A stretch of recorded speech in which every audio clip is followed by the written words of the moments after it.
The night comes alive with Gramophone.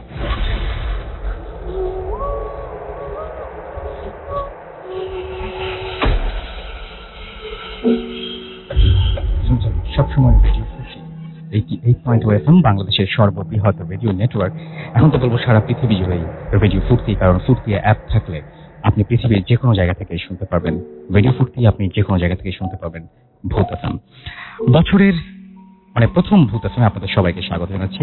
Happy new year. আশা করছি যে যেখানে আছেন একটা চমৎকার বছরের দিকে, বছরকে সাথে নিয়ে সামনের দিকে এগিয়ে যাচ্ছেন এবং এই বছরে চাইবো যে যত আপনাদের দুর্বলতাগুলো ছিল সেগুলো শক্তি হয়ে আসুক, যত আপনাদের অপ্রাপ্তি ছিল সেইগুলো প্রাপ্তি হয়ে আসুক, যত আপনাদের প্রত্যাশা ছিল সেই প্রত্যাশা পূরণ হোক, সবার জন্য ভালো কাটুক এই নতুন বছর। সেই প্রত্যাশায় শুরু করছি বছরের প্রথম ভূত এফএম। আমাকে সিরিয়াস হতে হবে।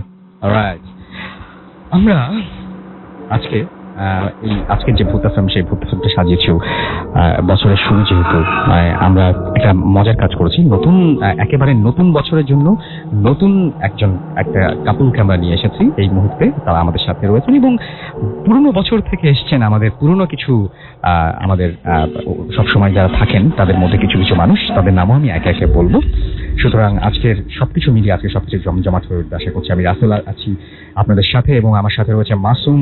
আজকের অতিথিরা শুনছেন সবসময় রেডিও ফুর্তি and the night comes alive with Grameenphone. আপনারা জানেন যে ভূত এফএম এখন গ্রামীণফোনের সাথে এবং ভূত এফএম এর আপনারা যদি সাথে থাকেন আমরা যেতে চাই বহুদূর। জানিয়ে দিই কিভাবে আমাদের সাথে কমিউনিকেট করবেন। যদি আমাদের এসএমএস করতে চান তাহলে মোবাইলের মেসেজ অপশনে টাইপ করুন ফুর্তি FORTI ফুর্তি স্পেস দিয়ে লিখুন আপনার নাম, স্পেস দিয়ে আপনার মেসেজ পাঠিয়ে দেন 9840 নাম্বারে। যদি আমাদের ইমেল করতে চান, আমাদের ইমেল অ্যাড্রেস হচ্ছে bhootfm@radiofurti.fm, which is bhootfm@radioforti.fm। আপনার নাম, ঠিকানা এবং ফোন নাম্বার সহ আপনার জীবনে ঘটে যাওয়া আপনার জানা সেরা ঘটনাটি পাঠিয়ে দিন আমাদের কাছে। এবং শুরুতে অবশ্যই উল্লেখ করুন এই ঘটনাটি আপনি নিজে এসে শেয়ার করতে চান নাকি আপনি চান যে আপনার ঘটনাটা আমরা পড়ে শোনাই। যারা আমাদের সাথে ফেসবুকে কানেক্টেড থাকতে চান চলে যান www.facebook.com/radiofurti অথবা www.facebook.com/bhootfm.russell। আমার নামের স্পেলিং হচ্ছে RUSSELL। সো আমরা শুরু করি এবং দেখতে দেখতে প্রায় 5 বছরের দিকে এগিয়ে যাচ্ছি আমরা। এবং আপনারা সঙ্গে যদি না থাকতেন, আপনারা যদি ইমেইল না পাঠাতেন, হয়তো এতদূর পর্যন্ত এগিয়ে যাওয়া আমাদের সম্ভব ছিল না। আমরা চলে যাব আজকের প্রথম ঘটনায় এবং প্রথম ঘটনাটি প্রথমবারের মতোই ভূত এফএম এসেছেন আমাদের একজন অতিথি এবং তার কাছ থেকে জেনে নেব তার নাম। আপনার নামটা প্লিজ একটু বলবেন। আরেকবার বলতে হবে প্লিজ। হ্যাঁ, আসসালামু আলাইকুম, আমি রুম্পা। আমি রাজশাহী থেকে এসেছি। বর্তমানে ঢাকা ক্যানগার স্কুল অ্যান্ড কলেজের ড্রয়িং টিচার হিসেবে আছি। ওকে, সো আপনার যে ঘটনাটা, সেই ঘটনাটা কি ঢাকায় ঘটেছে না রাজশাহীতে ঘটেছে? না, এটা প্রায় 2 থেকে 2.5 বছর আগের ঘটনা। আমার বিয়ের আগের ঘটনা। আমার দেশ রাজশাহীতে, আমার বাসায় ঘটেছে এবং ঘটনাটা আমার নিজের সাথেই ঘটা। আচ্ছা, রাজশাহীর কোন এলাকায় বলবেন নাকি এটা? রাজশাহীর কোন এলাকা না, ঠিক আমার মেইন পয়েন্টই আমার বাসা। রাজশাহী মেডিকেল কলেজ যেটা, তার পাশেই আমার বাসা। শুরু করুন আপনার ঘটনা, আমরা শুনি আপনার ঘটনাটা। ঘটনাটা ঘটে প্রায় 2-2.5 বছর আগে আমার নিজের বেডরুমে। আমি ঘুমাচ্ছিলাম, রাত 3:30 বাজে তখন। আমি বেশ কিছুদিন থেকে নোটিস করি যে ঠিক শীতের সময় একটা কালো বেড়াল আমার রুমে আসে এবং সেটা বোঝার আগে আমি বেশ কয়েকদিন নোটিস করি যে রুমে রাতের দিকে একটা শব্দ হয়। ঠিক একটা বিড়াল এসে কোনো কিছুর উপরে বসলে বা কোনো কিছুর উপরে হাঁটাহাঁটি করলে ঠিক যেরকম একটা শব্দ হয়, এমন শব্দ। বাট আমি সেটা প্রথমে কিছুদিন বুঝতে না পেরে একটু ভয় পাচ্ছিলাম। তো একদিন হঠাৎ আমি খেয়াল করি একটা কালো বিড়াল আমার রুমে এরকম আসে এবং বিড়ালটা এসে ঠিক একটা নাটকীয় ভাব তার মধ্যে থাকে। এমনি বিড়ালটার মধ্যে এমন কিছু মনে হয়নি যে বিড়ালটা একটু অস্বাভাবিক বা এরকম কিছু, কিন্তু বিড়ালটার মধ্যে যে নাটকীয় ভাবটা ছিল, যখন বিড়ালটাকে একটা কালো বিড়াল আমার রুমে থাকছে আমি একটু ভয় পাই। এই জন্য বিড়ালটাকে আমি বেশ কিছুদিন চেষ্টা করেছি যে ওকে আমি তাড়িয়ে দেই বা বিড়ালটা যেন আমার রুমে না থাকতে পারে, কিন্তু বিড়ালটা ঠিক এমন একটা আচরণ করে মনে হচ্ছে সেটা আমার পোষা বিড়াল এবং আমি যেন তাকে রুম থেকে বের করে না দিই। সেটা একটা নাটকীয় চেষ্টা যে আমাকে ওর ভাষায় মনে হচ্ছে আমাকে বলার চেষ্টা করে যে প্লিজ আমাকে শীতের রাতে আমাকে রুম থেকে বের করে দিও না। তো আমি এটার জন্য আর পরে আর তেমন কিছুই করিনি, যে ঠিক আছে ও যখন প্রতিদিন রাতে এসে আমার রুমে এভাবে থাক, সমস্যা নেই। তো একদিন এরকম রাতে হঠাৎ করে আমার ঘুম ভেঙে যায়। আর আমার বাবা প্রায় রাতে এরকম করেন, উনি অনেক রাত পর্যন্ত নামাজ পড়েন, দোয়া দুরুদ পড়েন এবং ঠিক রাতে উনি ঘুমাবার আগে সবাইকে একবার চেক করেন যে আমরা সবাই ঠিকমতো ঘুমাচ্ছি কিনা। হ্যাঁ, আমার দাদিকে চেক করেন, আমি ঘুমোচ্ছি কিনা আলাদা রুমে সেটা চেক করেন। তো এমনই এক রাতে এরকম হঠাৎ করে আমি খেয়াল করলাম যে আমার মাথার পেছনে কিছু একটা দাঁড়িয়ে আছে বা একটা কালো একটা আভা। তো আমি ভাবলাম যে হয়তো আব্বু এসছেন আমাকে চেক করার জন্য যে আমি ঘুমোচ্ছি কিনা ঠিক মতো। আমি বেশ কয়েকবার বললাম, আব্বু আব্বু এসেছো? কোনো সাড়া পেলাম না। ওকে। বেশ কিছুক্ষণ পর আবার আমি ভাবছি যে হয়তো ঘুমের মধ্যে আমি কোনো স্বপ্নও দেখছি।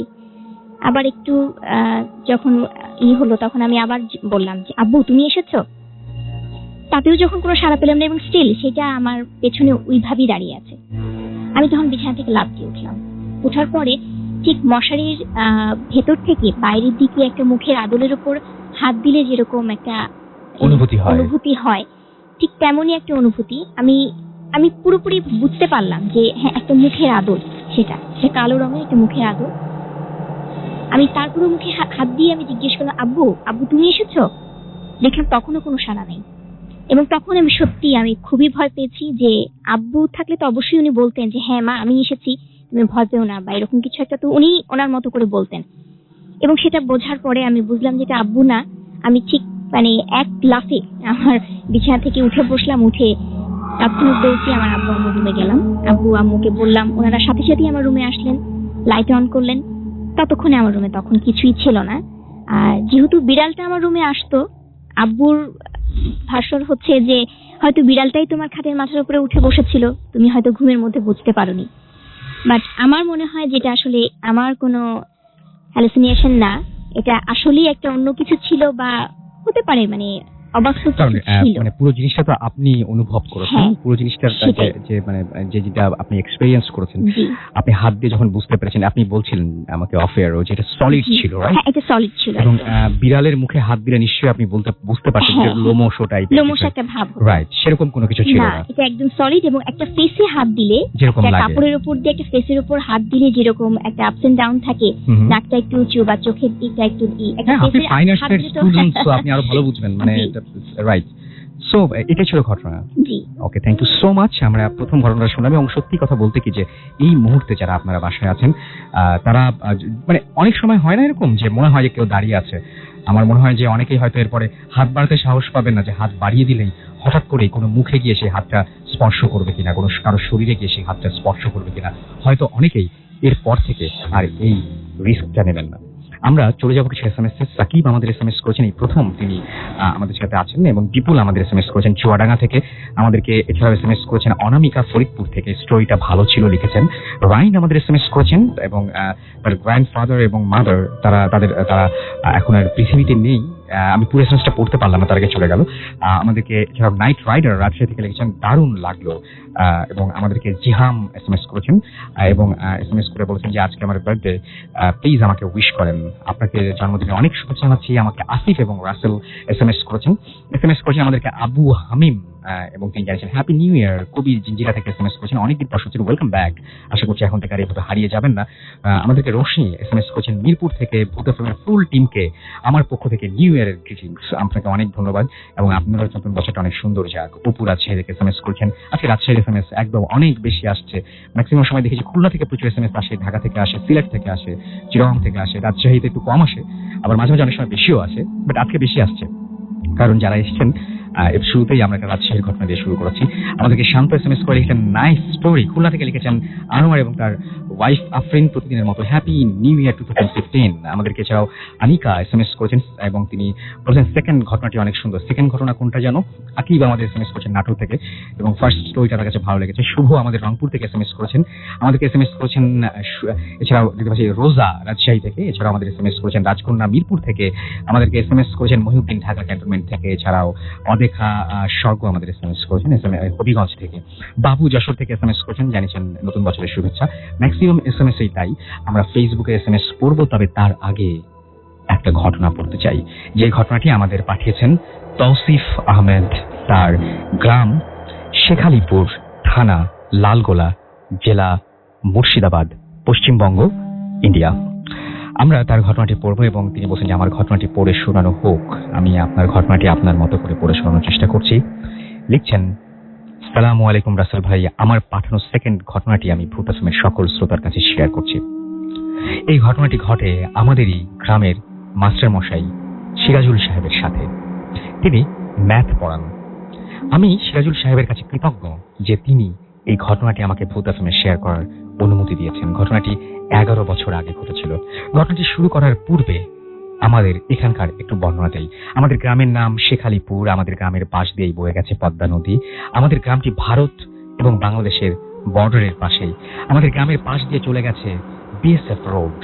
আমাদের পাশের গ্রাম হলো ফতেহপুর।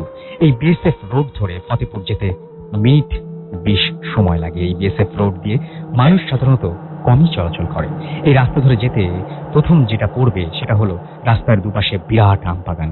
তারপর কিছুটা গেলে পড়বে রাস্তার ডান দিকে কবরস্থান এবং রাস্তার দুই পাশে বাঁশ গাছ। এরপর আরো কিছু দূরে এগিয়ে গেলে রাস্তার ধার ঘেঁষে বাম পাশে পোস্টমর্টমের একটা ঘর রয়েছে এবং আমাদের ফতেপুর সদর হাসপাতাল থেকে পোস্টমর্টমের ঘরটি কিছুটা দূরেই ছিল। পোস্টমর্টম ঘর পেরিয়ে কিছুটা গিয়েই বিএসএফ রোডটি মেইন রাস্তার সাথে মিশে গিয়েছে। মেইন রাস্তা থেকে আরো কিছুটা গেলে পড়বে ফতেপুর সদর হাসপাতাল, অনেক দিনের পুরনো এই হাসপাতাল।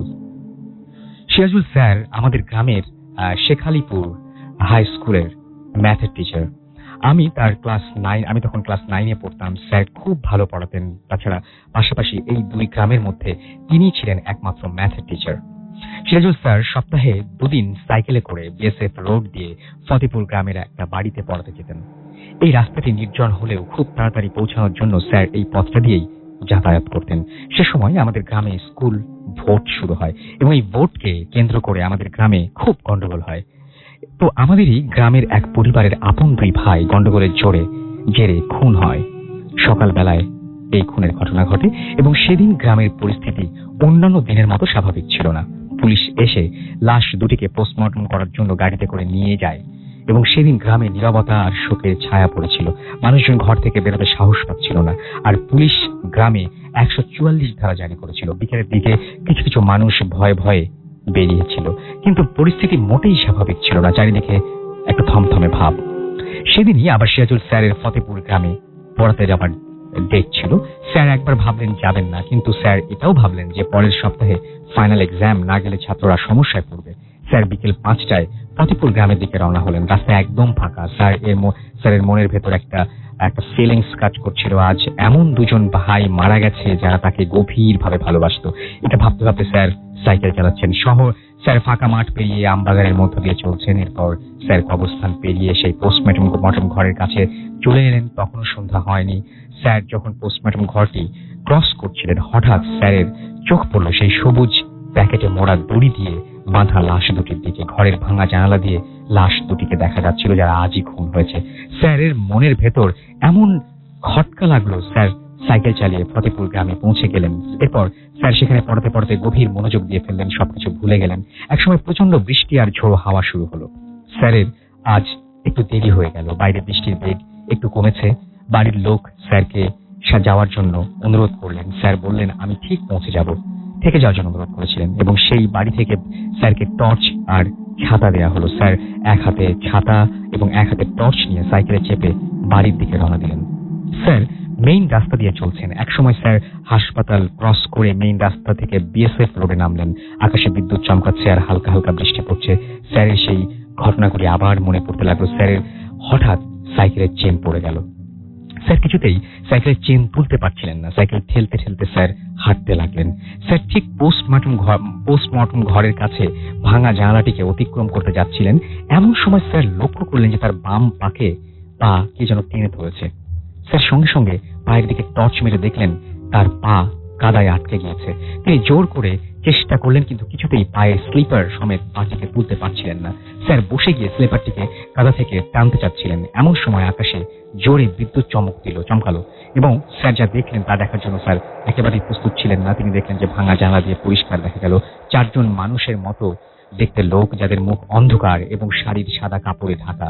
2জন লাশটিকে কাফন পরাচ্ছে এবং 2জন দাঁড়িয়ে আছে। আতরের গন্ধের সাথে তার লক্ষ্য করলেন তাদের কারোর পা মাটিতে নেই। স্যার সেটা দেখে আর সহ্য করতে পারলেন না। স্যার সেন্সলেস হয়ে জল কাদায় মুখ থুবড়ে পড়লেন। সকালবেলা তিনি নিজেকে আবিষ্কার করলেন বিছানায়। চারিদিকে প্রচুর ভিড় আর লোকজন দাঁড়িয়ে আছে। সেই মুহূর্তে স্যার সত্যি ঘটনাটি কাউকে বললেন না। কিছুক্ষণ পর গ্রামের একজন খবর দিল যে কবরস্থানে দুটি পাশাপাশি কবর খোঁড়া রয়েছে। রাসেল ভাই, আমি নিজের চোখকে বিশ্বাস করতে পারছিলাম না। এত সুন্দর করে দুটি কবর খোঁড়া রয়েছিল যা সাধারণ মানুষের কল্পনার বাইরে। সেদিনের ঘটনা স্যার অনেক দিন পর আমাদের বলেছিলেন। তারা কারা ছিল, কেন এসেছিল, কেন লাশ দুটিকে কাফন করা ছিল, কেনই বা দুটি কবর খুঁড়েছিল, এই ঘটনার উত্তর হয়তো সিরাজুল সাহেব দিতে পারবেন না, কিন্তু তিনি জানতেন, তিনি ছিলেন। যে কারণে তিনি হয়তো ছিলেন, যে কারণেই হোক না কেন, তারা হয়তো মানুষের অস্তিত্ব বুঝতে পেরে বা মানুষ এসেছে সেটা বুঝতে পেরে সেখান থেকে চলে গিয়েছিল লাশটিকে দাফন না করে।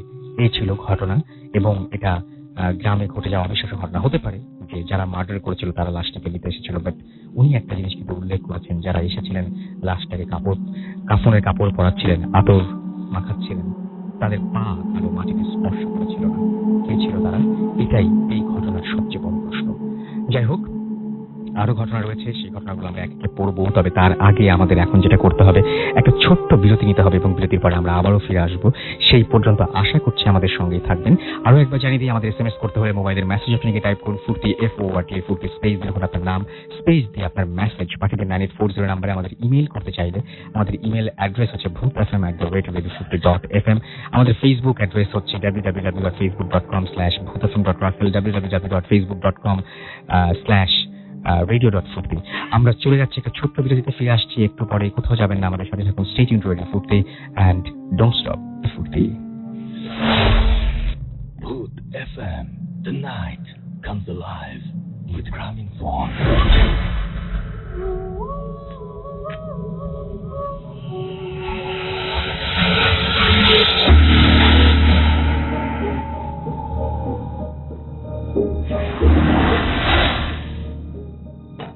রাসেল ভাই অ্যান্ড Bhoot FM মেম্বার্স, আমি Jumana, second year BBA student, করতে থাকি। আর আমি আজকে আপনাদের সাথে একটি ঘটনা শেয়ার করতে চাই, যেটা আমার আম্মুর সাথে ঘটে অগস্ট মাসে, যখন আমরা বাংলাদেশে ভেকেশনে যাই। আর এই ঘটনাটা আমাদের গ্রামের বাড়ির ঘটনা।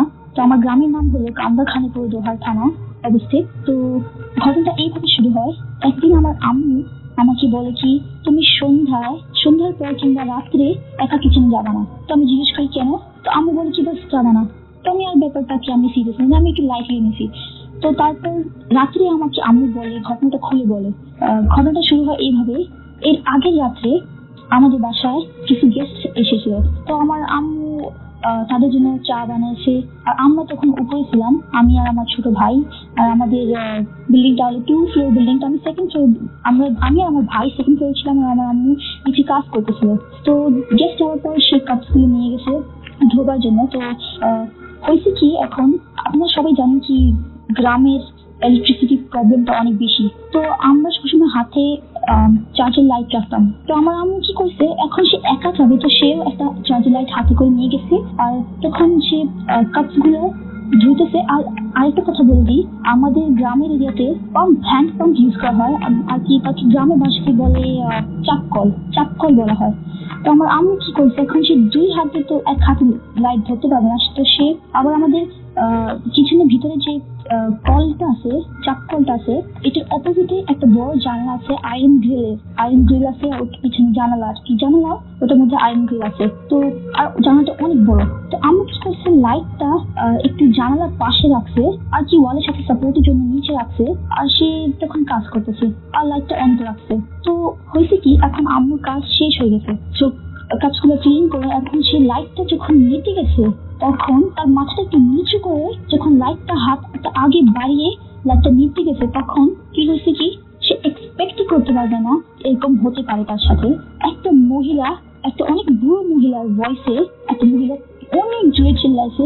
আর চিল্লাইটা এত ভয়ঙ্কর ছিল, আর কি যেরকম হরর মুভিতে চিল্লায় মহিলার কিছু স্পেশাল এফেক্ট ভয়েস দেয়, সেরকম তার আওয়াজটা এত ভারী আর এত বুড়ো টাইপ। আর তারপর আমার আম্মু এত ভয় পাইছে বলার মতো না। আমার আম্মু শুধু লাইটটা নিয়ে সে উপরেও তাকিয়ে, তার মাথাটা উপরেও করে নেই। আমার আম্মু এত ভয় পাইছে, আর ওখান থেকে দৌড় দিয়ে রুমে তাড়াতাড়ি এসে গেছে। আর আমার আম্মু এই কথাটা বলছে কি, তার এরকম ফিল হয়েছে কি সেই মহিলাটা তাকে ধরতে আসছে, তাকে নিতে আসছে, আর সেই মহিলাটা এত রাগ ছিল, এত জোরে চিল্লাইছে, আর গ্রিলগুলো, আয়রন গ্রিলগুলো যেটা, ওটা ধরে অনেক জোরে ঝাঁকি মারছে, অনেক জোরে, কি সে ওটা ভেঙে ভিতরে ঢোকার চেষ্টা করতেছে। তো তারপর আমার আম্মু সে রাতে এত ভয় পায়, সে কারোর সাথে এই ঘটনাটা শেয়ার করেনি, আমাদের সাথে না, কারণ সে মনে করছে যদি বলে তাহলে আমরাও ভয় পাবো, তো কারোর সাথে বলেনি। তো নেক্সট ডে যখন আমাকে এই ঘটনাটা বলছে, তো আমার আব্বু যখন ওই গ্রামের লোকদেরকে জিজ্ঞেস করছে কি এরকম কি কিছু আছে নাকি, তো গ্রামের লোকরা বলে কি হ্যাঁ, এখানে তারাও ওই মহিলাকে দেখছে, অনেকজন দেখছে, আর যে এরিয়াতে আমরা যে এরিয়াতে আমাদের কিচেনটা কনস্ট্রাক্ট করছি, ওই এরিয়াতে তারা বেশিরভাগই ওই মহিলাকে দেখতো। আর সেই মহিলাকে ডিসক্রাইব করছে কি সে সাদা শাড়ি পরা ছিল, আর সে অনেক বুড়ো, তার ফেসফুল রিঙ্কল, আর কি তার ফেস দেখা যায় না, বাট অনেকজন যারা দেখছে তারা বলছে কি সে অনেক বুড়ো, তো ভয়েসটা অনেক ভারী, বুড়ো মানুষদের মতো। তো তারপর অনেকজনের সাথে এইসব ঘটনা ঘটেছে সেই মহিলাটা নিয়ে, তো তার নাম তারা রাখছে সাদা বই। তো আপনার যদি কেউ যান ওখানে, তো আপনার যদি জিজ্ঞেস করেন সাদা বই স্টোরি, আপনার অনেক স্টোরি শুনতে পারবেন। তো এই ছিল আমার ঘটনা। আই হোপ আপনাদের সবাদের কাছে আমার ঘটনাটা ভালো লাগছে, আর ইনশাআল্লাহ নেক্সট টাইম আমি আরো আমার ইন্টারেস্টিং স্টোরিজ গুলো আমি শেয়ার করতে যাবো। আর till then take care of ভাই অ্যান্ড ভূত এফএম মেম্বার্স। আল্লাহ হাফেজ। Bhoot FM. The night comes alive with Gramophone.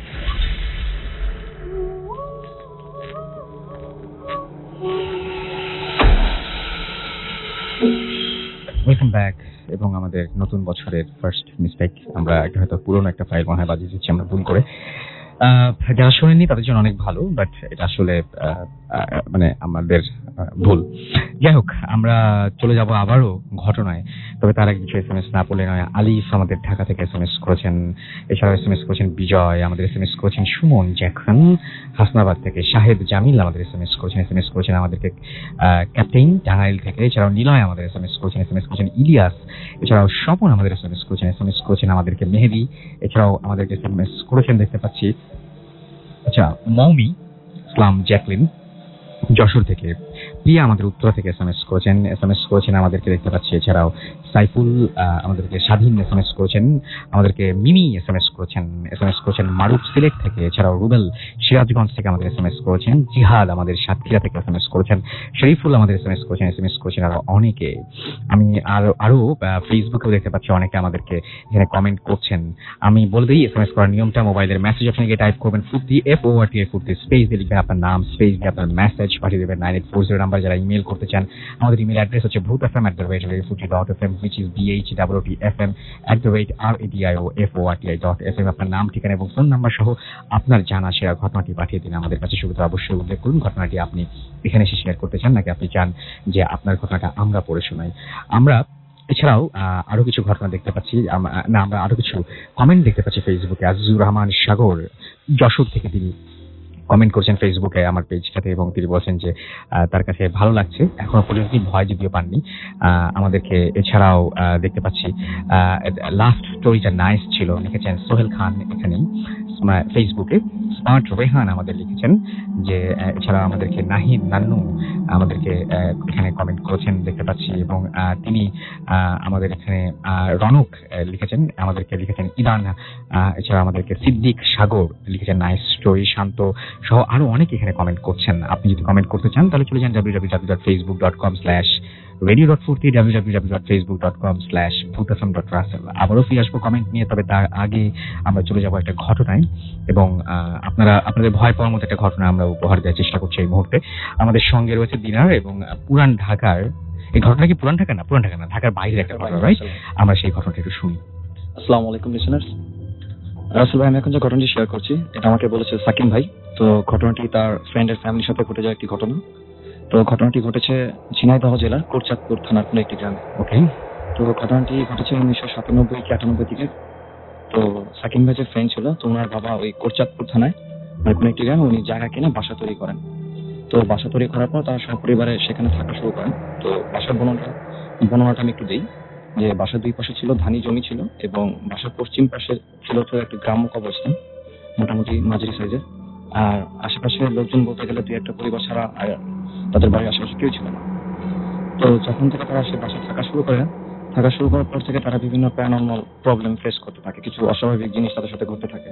তো প্রথম দিকে কিছু ঘটনা ঘটে এরকম যে সাকিম ভাইয়ের ফ্রেন্ডের যে আম্মু ছিল, তো উনি রান্নাঘরে ওনার জিনিসপত্র, মানে যে জিনিসপত্রগুলো উনি যেখানে রাখতেন, তো উনি পরবর্তীতে সেখানে এসে দেখতেন যে ওই জিনিসপত্রগুলো ওইখানটা নেই। তো অনেক সময় গ্রামের বাসায় দেখা যায় যে আপনার ওই রান্নাঘরের মধ্যে ওই রশি দিয়ে তৈরি করে একটা জিনিস উপরে ঝুলানো থাকে, সেখানে মানে জার টাইপের কিছু রাখা হয়, তো যেটা মানে বিড়াল টিড়াল যাতে কোনো কিছু নাগাল থেকে বাইরে রাখার জন্য। তো উনি অনেক সময় এসে দেখছেন যে সেখান থেকে জিনিস পরে নিচে ভেঙে আছে, তো এটা মানুষ ছাড়া কারো পক্ষে করা সম্ভব না। তো এরকম কিছু প্রবলেম শুরু হয়। তো আরেকটা জিনিস যেটা শুরু হয় যে রাতের বেলা ওনারা যখন ঘুমাচ্ছেন, তো ঘুমের মধ্যে ওনারা ওনাদের পরিচিত মানুষজনদের গলায় ওনাদেরকে নক করছেন, ডাকছেন, এরকম শব্দ শুনতে পান।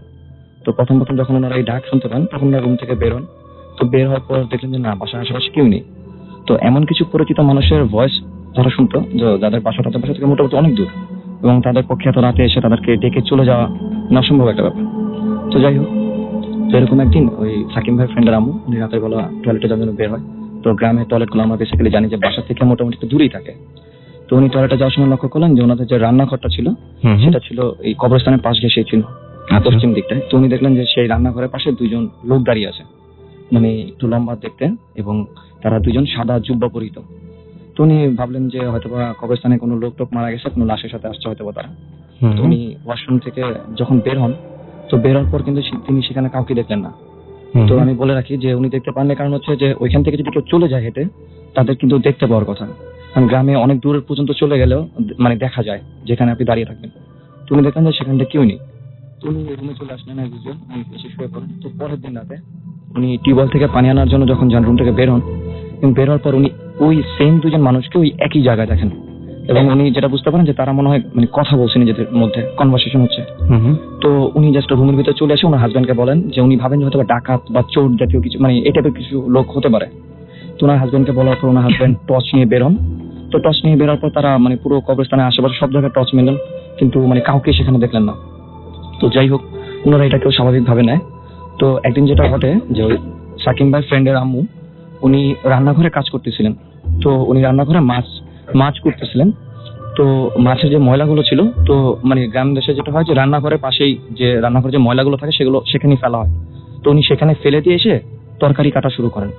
তো এই সময় যেটা ফিল করলেন যে কোনো একটা জিনিস তাকে জাপটে ধরেছে, এবং মনে হচ্ছে যে তাকে মাটির সাথে মিশে ফেলবে, এমন ভাবে চেপে ধরছে তাকে মাটির সাথে। তো তার ধস্তাধস্তির শব্দ শুনে পাশের রুম থেকে তার শাশুড়ি বের হয়ে আসেন। তো বের হয়ে এসে উনি যেটা দেখেন যে উনি অচেতন অবস্থায় মাটিতে গড়াগড়ি করছে, এবং তার মুখ দিয়ে মানে ফোম টাইপের লিকুইড বেরোচ্ছে। তো তাকে রুমের ভিতরে নিয়ে আসা হয়। তো রুমের ভিতরে নিয়ে আসার পর তাকে হুজুর দেখানো হয়। তো হুজুর দেখিয়ে তাকে তাবিজ দেওয়া হয় তার হাতে। তো তারপর থেকে তাদের বাসায় প্রবলেমগুলো বেড়ে গেল, মানে খুব মানে অনেক বেশি আকারে শুরু হলো এই প্রবলেম ফেস করা। যে অনেক সময় এমন হচ্ছে যে আশেপাশে বাসায় সব স্বাভাবিক, বাট কিন্তু তাদের বাসায় মনে হচ্ছে যে খুব বড় টর্নেডো বা ঝড় জাতীয় কোনো কিছু তাদের বাসার উপর দিয়ে বয়ে যাচ্ছে। এবং সকালবেলা যখন ওনারা দেখতেছেন যে ওনাদের বাসার অনেক গাছ উপরে পড়ে আছে, বাট আশেপাশের বাসার বাড়িঘর কিন্তু সব স্বাভাবিক। তো এর মাঝখানে ওনাদের সাথে একটা ঘটনা ঘটে যে ওনাদের বাড়ির আশেপাশে কোথাও কোনো বাড়িঘর করা হচ্ছিল না। তো ওনাদের বাসায় রাতের বেলা মনে হচ্ছে যে মানে ইটের যে টুকরো করলে যে সুরকি যেটা হয় বিল্ডিং আমরা যেটা ইউজ করি, তো এরকম সুরকি দিয়ে প্রায় 2-3 ইঞ্চির মতো একটা মানে আস্তর পড়ে গেছে ওনাদের উঠানে, এত পরিমাণে সুরকি পড়ছে। ওনাদের টিন টুন একটা সব নষ্ট হয়ে গেছে, চালটা। তো এখানে সুরকি আসার কথাই না, যেটা আশেপাশে কোনো বাড়ি ঘর করা হচ্ছে না যে কেউ এনে এগুলো মারবে। তো যাই হোক, এর মাঝখানে আরেকটা যেটা ঘটনা ঘটে যে ওনাদের বাড়ির আশেপাশেও কিছু লোকজন যেটা দেখে যে ওনাদের বাসার মধ্যে 2টা লাইটের সোর্স মানে কোথা থেকে আসছে, এসে ঘুরঘুর করতেছে তাদের বাসার মধ্যে, এবং হঠাৎ আবার সেগুলো গায়েব হয়ে যাচ্ছে। তো এরকম প্রবলেম চলাকালীন সময় তো সাকিম ভাই যে ফ্রেন্ড ছিল উনি যেটা ফেস করে, উনি একদিন ওনার রুমে শুয়েছিলেন।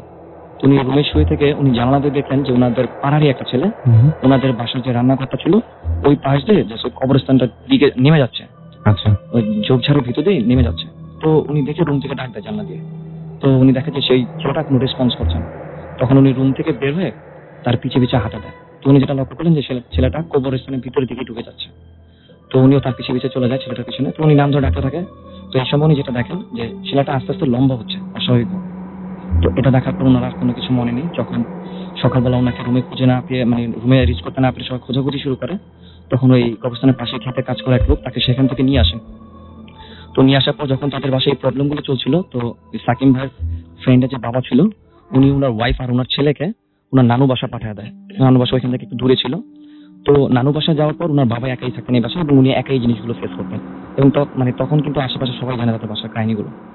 তো এর মাঝখানে যেটা ঘটে যে ওই সাকিব ভাইয়ের ফ্রেন্ডের নানু উনি কিন্তু এই ঘটনার সাথে কোনোভাবে সম্পৃক্ত ছিলেন না। উনি একদিন রাতে যেটা স্বপ্নে দেখেন যে কেউ একজন তাকে বলতেছে যে তাদের বাসায় আগামীকাল একজন মুরব্বী আসবে বুজুর্গ, যাকে এই প্রবলেমগুলো খুলে বললে তাদের এই প্রবলেমগুলো সমাধান হয়ে যাবে। এটা স্বপ্নের মধ্যে উনি হ্যাঁ, দেখছেন? এটা ওনার নানি দেখেছেন। আচ্ছা, কি? তো উনি স্বপ্ন দেখার পর উনি সকালবেলা বাসার সবাইকে বলেন যদি বাসায় কোনো ওঝা ফকির এই টাইপের কেউ আসে বুজুর্গ, তাদেরকে তাকে যেন বসতে দেওয়া হয়, ভালো ব্যবহার করা হয়। তো সকাল চলে যায়, দুপুর চলে যায়, বিকেল। তো ঠিক আসরের নামাজের পর ঠিক মাগরিবের আগে একজন ভদ্রলোক আসে তাদের বাসায়, এবং ওই ভদ্রলোককে তারা এর আগে কোনোদিনও তাদের গ্রামে দেখেনি। তো গ্রামে তার মানে সে বাইরের, ওই গ্রামের কেউ না? এটা আসলে কিন্তু চিনতে পারার কথা, কিন্তু একই গ্রামের হলে। তো উনি আসার পর ওনারা আর কোনো কোয়েশ্চেন করেনি, তাকে ওই প্রবলেমগুলো খুলে বলেন। আচ্ছা। তো প্রবলেমগুলো খুলে বলার পর ওই বুজুর্গ যিনি ছিলেন ভদ্রলোকটা, তো উনি আসলে উনি মানুষ ছিল কিনা সেটাও কিন্তু তার কেউ জানে না। তো তাকে বলার পর উনি বলে যে যে জায়গায় ঘটনা ঘটছে উনি সেখানটা যাবে। তো তাকে সাকিব ভাইয়ের ফ্রেন্ডের পাশে নিয়ে আসা হয়। তো নিয়ে আসার পর উনি উনার মতো করে কিছু কাজ করে রুমের মধ্যে। তো কাজ করার পর উনি সাকিব ভাইয়ের ফ্রেন্ডের বাবাকে যেটা বলেন যে ওনাদের বাসাটা যেখানটা করা হয়েছে, ওনাদের বাসার অর্ধেক রান্নাঘর প্লাস আরেকটা রুম, এই দুইটাই কবরস্থানের জায়গার মধ্যেই করা হয়েছে। ওনারা এটা জানতেন না ব্যাপারটা। আচ্ছা। এবং এইখানটায় দুটো জিন থাকতেন অনেক বছর ধরে, এবং তারা বাসা তৈরি করার পর তাদের সেই জিনদের থাকতে সমস্যা হচ্ছিল জায়গাটায়, এবং জিনরা চাচ্ছে যাতে তাদেরকে ভয় দেখে যাতে এখান থেকে তারা চলে যায় ভয় দেখানোর পরে। তো সাকিব ভাইয়ের ফ্রেন্ডের বাবা যেটা বলে যে উনিও গরিব মানুষ, ওনার পক্ষে এত কষ্ট করে বাড়ি করার পর এখান থেকে চলে যাওয়া সম্ভব না। তখন ওই বুজুর্গ যেটা ওই জিনদের সাথে কথা বলেন কনভারসেশনে, তো জিনরা তাকে যেটা বলে সলিউশন দেয় যে বাসার অর্ধেকটা জায়গা যাতে তাদের জন্য ছেড়ে দেয়, মানে বাসায় মানুষ এবং জিন একসঙ্গে থাকবেন। আচ্ছা। এবং ওনারা মানে আর কোনো ওয়ে ছিল না, ওনারা রান্নাঘর এবং আরেকটা রুম ছেড়ে দেন, এবং কিছু রুলস দিয়ে যায়, কিছু টাইম টেবিল বলে দেয়, এবং ওনাদের একটা শর্ত ছিল যে ওইখানটা কিছু গাছ লাগিয়ে দিবে, আর যাতে কেউ যাতে ওখানে কোনো ময়লা আবর্জনা না ফেলতে পারে। হ্যাঁ, এবং ওই বুজুর্গ যেটা বলেন যে যে দুটো জিন আছে তারা খুবই নামাজি, তারা মানে খুব ভালো জিন, সুতরাং ডিস্টার্ব করা যাবে না, এবং অপরিষ্কার রাখা যাবে না, সবচেয়ে বড় কথা। এবং ওনারা কিন্তু এখনো সেই বাসায় থাকছেন। এবং খুবই অদ্ভুত ব্যাপার যে মানুষ এবং জিন তারা দুজন মিলে। এটা রাসেল ভাই কোটচাঁদপুর থানার যে কাউকে বললে এই বাসা চিনবে, এই বাসাটা। এবং এই বাসায় তার মানে একদম সর্বজন স্বীকৃত যে এই বাসায় শুধু মানুষই বাস করে না, এই বাসায় জিনও বাস করে এবং একসাথে, এবং তাদের ভয় পেলেও সেটা মেনে নিয়েই তারা এটা মেনে নিয়েছেন, এবং আশেপাশে বাসার লোকজনও কিন্তু মানে ইউজ টু হয়ে গেছে ব্যাপারটার সাথে। আমি জানি না যে আপনারা আসলে এই ঘটনাটা শুনে কতটা ভয় পেলেন বা কি, কিন্তু ব্যাপারটা হচ্ছে যে যদি কোনোদিন এইরকম একটা চয়েস আপনাদের দেওয়া হয় যে হয় এই জায়গাটা ছেড়ে দিতে হবে অথবা একসাথে বসবাস করতে হবে, আমার মনে হয় বেশিরভাগ মানুষই খুব বিপদে না পড়লে কেউই আসলে রাজি হবে না যে আমি যখন জানবো যে আমার এই বাসায় আমার সাথেও মানে আমি ছাড়াও অন্য একটা জাতি বাস করবে, যেটা কিনা জিন জাতি আমরা বলছি, সেই যে মানে এটা মেনে নেওয়াটা খুব কঠিন। আমরা একটু রিভিউ করি আমাদের আজকের যে ঘটনাগুলো ঘটলো। আসলে সত্যি কথা বলতে কি যে এই যে একটু আগে বাবু ভাই বলছিলেন যে আপনার সঙ্গে একটা জিন আছে, এবং এটা নিয়ে এটা কোনো সময় আমরা কিন্তু মাথার ভিতরে আসতেও দেই না। এটা নিয়ে চিন্তা করলে কিন্তু আসলে মানে আমি যদি একটু মনোযোগ দেই যে বা এটা নিয়ে একটু ভাবি, ডেফিনেটলি অনেক ভয় লাগবে।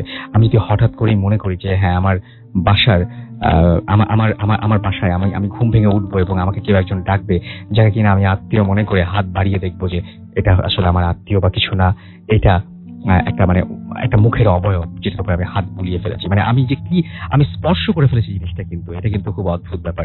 আমি যদি হঠাৎ করে দেখি যে আমার চোখে পড়ে কিছু মানুষকে, এমন কিছু মানুষ যারা শূন্যে ভেসে থাকা মানুষ, সেই মানুষগুলো কাফনের কাপড় পরাচ্ছে এবং কবরে নিয়ে যাবার জন্য প্রস্তুত করছে, এবং তারা দুটো কবরও খুঁড়েছে, আমার চোখে যদি এরকম ধরনের কোনো ঘটনা পড়ে যায়, আমি জানি না যে আমি আসলে কতটুকু স্বাভাবিক থাকবো তার পরের দিন থেকে। তো এই ব্যাপারগুলো একটু গভীরভাবে চিন্তা করলে আসলেই বুক মানে শরীর শিউরে ওঠে, বুক কেঁপে ওঠে। আমার মনে হয় যে আপনারা মানে যদি আসলেই মজা পেতে চান তাহলে যে ঘটনাগুলো এখানে বলা হয়, ঘটনাগুলো শেষ হয়ে যাওয়ার পরে বাসায় ভূতাশ্রম যখন থাকবে না, শেষ হওয়ার পরে ঘুমানোর আগে যদি একটু চিন্তা করেন, দেখবেন ভয় পাবেন। যারা ভয় পেতে ভালোবাসেন স্পেশালি তাদেরকেই বলছি আর কি। আচ্ছা, আমি আরেকটা ঘটনা পড়ে শোনাতে চাই আপনাদেরকে। এই ঘটনাটিও পাঠিয়েছেন আমাদের একজন লিসনার, যিনি এখানে উপস্থিত হতে পারেননি, তিনি ঘটনাটি পাঠিয়েছেন রাজশাহী থেকে। আমি ঘটনাটি পড়ছি। লিখেছেন, আমার ঘটনাটি পড়ে শোনানোর জন্য অনুরোধ করছি, কারণ আমি অনেক দূরে বাস করি। আমি আজাদ, লিখছি রাজশাহী মহানগরীর হোসেনীগঞ্জ এলাকা থেকে, এবং আজকে আমি আপনাদের যে ঘটনাটি বলবো সেই ঘটনাটি আমার বন্ধু শেপু তার সাথে ঘটে যাওয়া একটি ঘটনা, এবং ঘটনাটি প্রায় 1 বছর আগের। ঘটনাটি ঘটে আমার বন্ধুর নিজের বাসায়, এটা বাসাটার একটু বিবরণ দেই। বাসাটি রাজশাহী মহানগরীর রাজার হাতা এলাকার অনেক পুরনো একটা ভবন এবং ভবনটি 100 বছর আগের তৈরি। এবং ভবনটি 2 তলা, 2 তলায় থাকতো শেপুর বাবা মা ভাই ও বোন, আর নিচের তলায় শেপু একা। এবং নিচতলায় 2টা রুম ছিল। একটি রুম ছাত্রদের মেস হিসেবে ব্যবহার করা হতো এবং এবং আবার অনেক সময় ছাত্র চলে গেলে রুমটি ফাঁকাই থাকতো। এই রুমের পাশেই ছিল বাথরুম এবং বাথরুমের ওপর দিয়ে চলে গেছে সিঁড়ি। যাই হোক, আমি চলে যাই ঘটনায়। এবং তার একটা বাজে অভ্যাস ছিল যে রাত জেগে কম্পিউটারে গান শোনা, এবং সে প্রতিদিনের মতোই গান শুনছিল। হঠাৎ তার কানে একটা শব্দ আসে, তখন রাত 1টা বা 1:30 হবে। শব্দটি শুনে সে গানটা বন্ধ করে দেয়। তারপর সে তার দরজা খুলে পাশের ঘর চেক করে, সে দেখে সেখানে কেউ নেই। তারপর সে ভাবে মেইন গেট তো বন্ধ, তাহলে শব্দ কোথা থেকে আসছে। তারপর সে নিজেকে সান্ত্বনা দিয়ে ঘরের মধ্যে যায়। আপনি যে ঘটনাটা আমি বলছি, প্লিজ যারা শুনবেন তারা নিজের ঘর এবং নিজের চারপাশ একটু ইমাজিন করুন, এবং আপনার বাসায় যদি ঘটনাটা ঘটে তাহলে কেমন হতো। সাজিয়ে নিন এই রান্নাঘরটি আপনার, সাজিয়ে নিন এই করিডোরটি আপনার, সাজিয়ে নিন এই ঘরটি আপনার। যাই হোক, তারপর সেই জায়গায় সান্ত্বনা দিয়ে ঘরে ঢুকে যায়। ঘরে ঢোকার পরে সে আবার শব্দটা পাচ্ছে। শব্দটা এমন যে কেউ যেন সিঁড়ি বেয়ে ওঠানামা করছে এবং আসবাবপত্র জোরে জোরে নাড়াচাড়া করছে। সে বুঝতে পারে শব্দটি 2 তলা বা ছাদ থেকে আসছে। তখন সে দরজা খুলে সিঁড়ি দিয়ে 2 তলায় যায় এবং তখনও পর্যন্ত শব্দটি সে পাচ্ছে। তারপর সে তাড়াতাড়ি তার বাবা মার ঘরের দরজার দিকে যায় এবং 2-1 বার বাবা মার ঘরের দরজা কড়া নাড়তে শব্দটি বন্ধ হয়ে যায়। তারপর সে আবার বাবা মাকে ডাকে, কিন্তু তার বাবা মা কোনো সাড়া দেন না। সে একটু ভয়ে ভয়ে নিচে নেমে তার ঘরের দরজা লাগাতেই শব্দটি আবারও শুরু হয়। এবার শব্দটি হচ্ছে অনেক জোরে। সে বুঝতে পারছে শব্দটি ছাদ থেকে আসছে। এবার সে সাহস করে নিচ তলা থেকে 2 তলায় ওঠে। 3 তলার সিঁড়িতে উঠতেই শব্দটি বন্ধ হয়ে যায়। বলে রাখি, 3 তলার ওই ছাদে একটা পরিত্যক্ত রুম আছে, যেটা তাদের কখনোই কোনো কাজে লাগে না। এবং সে সিঁড়ি বেয়ে ছাদের ওই দরজা খোলে। তখন তার কাছে সে দরজার চাবি আর মোবাইলের টর্চ ছিল। তারপর সে রীতিমতো ছাদে চলে যায় এবং কিন্তু সেখানে কাউকে দেখতে পায় না। তখন সে অনেক ভয় পায়, কিন্তু সে অনেক সাহস করে তাদের ছাদের ওই রুমটা চেক করে, কিন্তু কোনো কিছুই দেখতে পায় না। তখন প্রায় রাত 2টা। তারপর সে 3 তলায় ওই দরজা লাগিয়ে সিঁড়ি দিয়ে 2 তলায় নামে। 2 তলা থেকে নিচ তলায় নামছে। হঠাৎ নিচ তলার বাথরুমের ওখানে কোনো একটা শব্দ হয়। সে নিচতলায় নামতেই তার বাথরুমের ওখানে রাখা একটা টিনের বালতি কেউ যেন ছুঁড়ে ফেলে দিল। তখন প্রচন্ড জোরে আওয়াজ হয়েছিল এবং বালতিটি তার চোখের সামনে প্রায় 5 সেকেন্ডের মতো কাঁপছিল। তখন সে তার রুমে না গিয়ে 2 তলার সিঁড়িতে উঠতেই ঘটল মূল ঘটনা। সে দেখে সেটা হলো 5 থেকে 7টা সিঁড়ি ওপরে কেউ একজন বৃদ্ধা মহিলা একটি শিশুকে কোলে নিয়ে ঝুনঝুনির মতো কিছু একটা ঝোঁকাচ্ছে। চিন্তা করুন, আপনার সিঁড়িঘর, সেইখানে একজন বৃদ্ধ মহিলা, তার কোলে একটা শিশু, এবং সে সেই বাচ্চাটাকে কোলে নিয়ে ঝুনঝুনি নাড়ছে এবং শব্দ করছে। তখন সে চিৎকার করে 2 তলায় না গিয়ে তাড়াহুড়া করে নিচতলায় ঢুকতেই দরজার সাথে তার মাথায় প্রচন্ড আঘাত লাগে। তখন সে সেখানেই সেন্সলেস হয়ে পড়েছে এবং পরদিন তার জ্ঞান ফিরে তখন সে তার মা বাবার রুমে, এবং সে ঘটনাটি তার বাবা মাকে খুলে বলে। তার মাথায় লাগা আঘাতটির দাগ এখনো বিদ্যমান। সে ওই ঘটনার পর প্রায় 2 থেকে 2.5 মাস অসুস্থ ছিল। পরে জানা গেছে ওই বাসাটিতে যুদ্ধের আগে একটা পরিবার ছিল। তারা ওই পরিবারের একজন বৃদ্ধা মহিলা তার শিশুসহ আত্মহত্যা করেছিল। ঘটনাটি খুবই রহস্যজনক, যা ওই পুরো এলাকাবাসী ঘটনাটি জানত, এবং ভবনটি কয়েকটা পরিবার থাকতো, কিন্তু কেউ ওই ভবনটিতে বেশি দিন কোনো পরিবার থাকতে পারেনি। তারপর তারা বাসাটি ছেড়ে চলে যায়। এখন সে সম্পূর্ণ সুস্থ। লিখেছেন মোহাম্মদ আজাদ, BBS, রাজশাহী কলেজ, গ্রাম হোসেনীগঞ্জ, থানা বোয়ালিয়া, জেলা রাজশাহী। এই ঘটনাটি তিনি পাঠিয়েছেন। অনেক ধন্যবাদ আপনাকে আপনার ঘটনার জন্য। আমরা চলে যাচ্ছি ছোট কিছু SMS করে ফেলি আমরা। জ্যাকসন আমাদের SMS করেছেন, এবং হাসনাবাদ কেরানীগঞ্জ থেকে তিনি SMS করেছেন। মিরাজ চিটাগং থেকে আমাদের SMS করেছেন, এবং আমাদেরকে SMS করেছেন ময়ূরাক্ষী, এবং তিনি মাত্র আমাদের সাথে জয়েন করেছেন। মিম আমাদের জয়েন করেছেন এই মাত্র, এবং তিনি মিম আমাদেরকে লিখেছেন যে আজকের স্টোরিগুলো অস্থির। আমাদেরকে আরিকা SMS করেছেন, অনেকদিন পরে তিনি জয়েন করেছেন এবং আমি অবশ্যই শুরুতে আপনাকে মানে জানতে চাই যে ওয়েলকাম ব্যাক, এবং আশা করছি এখন থেকে এভাবে হারিয়ে যাবেন না। বিল্লাল আমাদের SMS করেছেন এবং জুই মংলা থেকে আমাদের SMS করেছেন, সবাইকে নতুন বছরের শুভেচ্ছা জানিয়েছেন তিনি আমাদেরকে। এছাড়াও তামিম ময়মনসিং থেকে SMS করেছেন, কবির জিঞ্জিরা থেকে SMS করেছেন, আকাশ এবং সাদিয়া আমাদের SMS করেছেন এবং SMS করেছেন SH ডালিম আমাদেরকে। তন্নি SMS করেছেন রাজশাহী থেকে, নতুন বছরের শুভেচ্ছা জানিয়েছেন। রুবায়েত আমাদের SMS করেছেন আমাদেরকে মোনালিসা রাজশাহী থেকে, এবং তিনি বলেন যে আমি ভূত FM মিস করি না আমাদেরকে। এছাড়াও আকাশ SMS করেছেন, তার ওয়াইফ স্বর্ণালী একসাথে তারা শুনছেন আমাদেরকে। এছাড়াও ব্লাস্টার আবিদ SMS করেছেন, প্রজ্ঞা আমাদের SMS করেছেন এবং তিনি বলছেন আমার SMSটা পড়ো, এটাই SMS। যারা ফেসবুকে যারা SMS করতেছেন তাদেরকে বলি আরো একবার, মোবাইলের মেসেজ অপশনে গিয়ে টাইপ করুন FOORTI ফুটনি, স্পেস দিয়ে লিখুন আপনার নাম, স্পেস দিয়ে আপনার মেসেজ পাঠিয়ে দিন 9840 নাম্বারে। আর যারা আমাদের ইমেইল করতে চান, আমাদের ইমেইল অ্যাড্রেস হচ্ছে bhutfm@radio40.fm। যারা আমাদের সাথে ফেসবুকে আমাদেরকে কমেন্ট করতে চান আমাদের ফেসবুকে, তারা চলে যান www.facebook.com/radio.40 অথবা www.facebook.com/bhutfm.russell। এবং আমাদেরকে দেখতে পাচ্ছি অলরেডি ফেসবুকে লিখছেন AMD জাহিদ সামি, গত বছর শুনেছিলাম 2014, এখন শুনছি। আমাদেরকে সদরিলা রহমান লিখেছেন ভালো লাগছে বাট ভয় লাগছে না। এহসান রাহি আমাদের লিখেছেন বাবু ভাই, আচ্ছা রক্স, আচ্ছা এবং আচ্ছা আমাদেরকে এছাড়াও আচ্ছা ভাবু, আচ্ছা তার কমেন্ট একটু অন্যরকম, আমি পড়ি। DRZ আমাদের লিখেছেন সাদিক হোসেন, এবং তিনি মোটেও ভয় পাচ্ছেন না। আপনি কি কখনো ভয় পেয়েছেন? আমার খুব জানতে ইচ্ছে করছে, আপনি প্লিজ এখানে একটু জানাবেন আমাদেরকে। খন্দকার রিফাত আমাদের SMS করেছেন, SMS না, এখানে কমেন্ট করেছেন এবং তিনি বলছেন আমার কমেন্ট পড়া হয় না কেন, আমি পড়ে ফেলেছি আপনার কমেন্ট। স্বর্ণা রহমান আমাদের লিখেছেন নাইস লাগছে ভূত FM। আমাদেরকে নূর আলম জিকো লিখেছেন যে সবগুলো ঘটনাই ভালো লেগেছে রাসেল ভাই। আমাদেরকে আশরাফ হোসেন লিখেছেন ভয় চলছে। এছাড়াও আরো অনেকে আমাদের এখানে কমেন্ট করেছেন। আপনি যদি কমেন্ট করতে চান, আমি তো অ্যাড্রেস বলেই দিয়েছি। আমরা চলে যাব আবারও ঘটনায়, এবং বাবু ভাই আমাদের সাথে এই মুহূর্তে আছেন, তার কাছে একটা ঘটনা শুনে আসবো আমরা।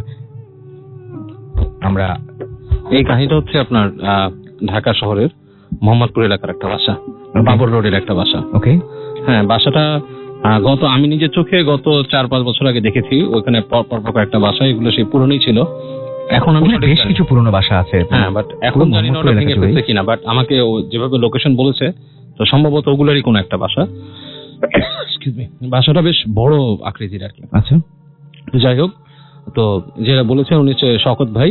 উনি আপনার অনেক আগে, মানে আজ থেকে ধরেন 80-র দশকে, উনি তখন ইয়াং কলেজের ছাত্র। তো ওনার বাবার সাথে রাগ করার কারণে ওনাকে বাসা থেকে বের করে দেয় আর কি। আচ্ছা, তো বের করে দেয় মানে ওনাকে মানে বকাঝকা করে, বলে বেরিয়ে যায় সেই। তো উনি বাসা থেকে বেরিয়ে আসে। আচ্ছা, তো বের হয়ে এসে উনি চিন্তা করে কোথায় থাকবে, বন্ধুদের সাথে মানে গল্প গুজব করে। তো এক ফ্রেন্ড বলে যে আমার খালুর বাসা আছে বাবর রোডে, তো বাসাটা খালি পড়ে আছে। আমার খালু উনি বিজনেসম্যান, উনি এখানে থাকে না, উনি গুলশানে থাকে, কিন্তু ওনার এই বাবর রোডে বাড়ি আছে, তুই ওখানে থাকতে পারিস। বললে আমার খালুকে বললে তোর এই মানে কেয়ারটেকারের মতো ওইখানে থাকতে দিবে, কোনো ব্যাপার না। তো মানে তোকে সুন্দর করে রুম টুম করে দিবে, কারণ ওই বাসাটা মানে যুদ্ধের সময় ওখানে কিছু বাসার মধ্যে পাকিস্তান আর্মি ক্যাম্পের মতো করছে। আচ্ছা, তো সুতরাং মানে ওগুলো এমনি পড়ে আছে, আর খালুর এখন তো টাকাও নাই ওটাকে রিনোভেট করার। তো উনি রাজি হয়, শওকত ভাই বলে আচ্ছা ঠিক আছে, কোনো ব্যাপার না, পুরো আস্ত বাড়ি দিতেছে তাকে। তো সে ওখানে চলে যায়। তো প্রথম যেদিন ওনাকে থাকতে দেয় ওই বাসাটার মধ্যে, তো উনি বলতেছে যে আমার কাছে বেশ ভালো লাগছে, কারণ আশেপাশে বেশ খোলামেলা, হ্যাঁ, বারান্দা গুলো বেশ ওপেন বড়, হ্যাঁ, এবং সেই আগের আমলের আর্কিটেকচারে করা বেশ খোলামেলা একটা বাসা। বসলাম, বসে এমনি দেখতেছি বাসা অনেক পুরানো এবং মানে বেশ একটু নোংরা টাইপের, বিশাল বড় বাসা, তো প্রায় আপনার 5-6 কাঠা জায়গার মধ্যে একটা পুরা বাড়িটা, পাশে আবার বাগানের মতো আছে। তো বলতেছে যে মানে বেশ এনজয় করে আমি থাকছি। দিনের বেলা আর বন্ধুরা আসলো, আমরা আড্ডা মারলাম, খাবার দাবার আনলাম, জেনেভা ক্যাম্প ছিল পাশে, ওখান থেকে কাবাব টাব এনে খেলাম, খেয়ে আমরা সবাই আড্ডা মেরে। তো ওরা যখন চলে গেছে বন্ধুরা, মানে 7টা-8টার পরে বাসাটা পুরো নিশুতি হয়ে গেল, মানে এলাকাটাই নীরব হয়ে গেল। মানে 80-র দশকে এখনো কিন্তু আপনি বাবর রোড, হুমায়ুন রোডে গেলে রাতের বেলা দেখবেন যে বেশ মানে শান্ত হয়ে যায়। জেনেভা ক্যাম্প থেকে ছাড়াই সামনে গেলেই দেখবেন অন্ধকার, শব্দ টব্দ কম। হ্যাঁ, তো বলতেছে ওই সময় একদমই মানে নীরব হয়ে যেত, মানে কিছুই নাই, নীরব। আমি তখন বেরোয় কোথাও যাব, আমার বন্ধু বান্ধব থাকে সেই আপনার মোহাম্মদপুর টাউন হলের দিকে, আর কিছু বন্ধু থাকে হচ্ছে দূরে মিরপুরে। তো বলে যে যাওয়ারও খুব উপায় নেই, পকেটে টাকা পয়সা নেই, আমি ওই বাসার মধ্যেই বসে থাকলাম। বলে যে রাত্রিবেলায় মানে আপনার ঘোরাফেরা করতেছে, টিভি কিচ্ছু নাই, একটা পেপার ম্যাগাজিন পড়তে পড়তে এক সময় মানে চোখে ঘুম লেগে আসছে রাত্রিবেলা। বলে যে আমার ঘরের মধ্যে বাতিগুলো ছিল হচ্ছে আপনার এই পাওয়ারের বাতি, যেগুলো আপনার 60 ওয়াট বা 100 ওয়াটের লাইট, লাল লাইট। তো বলতেছে যে একসময় আমি চোখে ঘুম লেগে আসছে, শুয়ে পড়ছি। বলে হঠাৎ একসময় ঘুম ভাঙলো, আমি দেখতেছি রুমের লাইট বন্ধ, মানে আলো নাই রুমের ভেতরে। তো আমি তখন ভাবতেছি রুমের লাইট কে বন্ধ করলো, কারণ সুইচ, কোনো বেড সুইচ নাই ওখানে, উঠে বন্ধ করতে হবে। একবার ভাবছি যে আমি নিজেই করছি কিনা। তো হঠাৎ করে অন্ধকারের মধ্যে মানে আবছা ভাবে তাকায় দেখতেছি মনে হচ্ছে ঘরের মেঝের মধ্যে কয়েকজন মানুষ বসে আছে, মানে 4-5 জন মানুষ গোল হয়ে বসে আছে, ঠিক ধরেন অনেকে লুডো খেলে বা তাস খেলে যেভাবে বসে সেভাবে এরকম বসে আছে কয়েকজন মানুষ। তো উনি নাকি মানে খুব ধড়ফড়া উঠে বসছে। উঠে বসার পরে উনি দেখে যে ওদের মধ্যে কোনো স্পিকার নাই, যারা বসে আছে মানে উনি উঠে বসাতে একটা মানে বিছানার মধ্যে সাউন্ড, যেন কেউ নাই এরকম এরকম একটা ব্যাপার। তো উনি উঠে বসে অনেকক্ষণ তাকায় আছে, ওনার মনে হচ্ছে ওনার নিজের হাত উনি যেরকম দেখতেছে অন্ধকারে, ঠিক ওইখানে ওই যে কতগুলো লোকের পুরুষের অবয়ব ঠিক সেভাবেই দেখতেছে, কিন্তু মনে হচ্ছে খালি গায়ে, মানে গায়ে জামা নেই। তো অনেকক্ষণ বসে থাকলো, তখন ওনার লজিক্যাল মাইন্ড উনি চিন্তা করতেছে উনি কি করবে, কথা বলবে, ওরা কি মানুষ, মানে স্বভাবতই ওনার মনে হচ্ছে এটা মানুষ, আবার ভয়ও পাচ্ছে, কেন শব্দ নাই, মানে একটা শব্দ হচ্ছে না, মানে মানুষ বসলে তো একটা নিঃশ্বাসেরও শব্দ হয়, সেই শব্দটাও নেই। তো উনি বেশ ভয় পেয়ে উনি যেটা করলো, উনি ঘাটের থেকে আস্তে করে পা ফেললো মাটিতে। পা যখন ফেলছে তখন দেখে আস্তে করে মানে আপনার ওই পাশে যারা বসেছিল তাদের মধ্যে একজন মাথা ঘুরে তাকালো ওনার দিকে, এবং নাই, হঠাৎ করে সব আপনার ভ্যানিশ হয়ে গেছে, ওখানে কোনো মানুষই নাই। তো উনি খুব ভয় পেয়ে গেছে, ভয় পেয়ে চিন্তা করলো এটা কি। তখন ওনার কাছে ভৌতিক ব্যাপারটা মাথায় আসলো, এবং উনি বললো যে আমার তো রাতে ঘুম না হওয়ার দশা পুরা। তা আমি মোটামুটি গেলাম ওখানে, বাথরুমে গেলাম, এবং বাথরুমে যখন গেছে বলতে বাথরুমের দরজার কাছে যখন যাচ্ছি, পুরো রাস্তাটা মনে হচ্ছে যে বেশ লম্বা একটা করিডোরের মধ্যে ছিল, বারান্দা তারপর করিডোর আর কি। তাহলে পুরো মনে হচ্ছে যে আমার পেছনে পেছনে কি হেঁটে হেঁটে আসছে, পুরো করিডোর রাস্তাটা মনে হচ্ছে কে যেন ফলো করে করে আসছে। তো উনি বাথরুমে যে ওখানে আপনার বাথরুমে ঢুকছে, ওখানে বাথরুমে লাইট ছিল না, যেহেতু উনি একা থাকে, ওনাকে এত অর্গানাইজ করে কেউ দেয়নি। তো প্রথম দিনটাও উনি বাথরুমে গেলো, বাথরুমটা ইউজ করছে, করে আবার ফেরত আসছে। তাহলে যখন উনি রুমে ঢুকতেছে ওনার মনে হচ্ছে রুমের ভিতরে মানুষ কথা বলতেছে এবং খাচ্ছে, মনে হচ্ছে যে মানে আর কি কিছু খাওয়া দাওয়া করলে যেরকম মানে একটা মানে পার্টি টাইপের একটা সাউন্ড আসে ভেতরে সেরকম, এবং নাড়াচাড়া হচ্ছে কিছু একটা ফ্লোরে এরকম।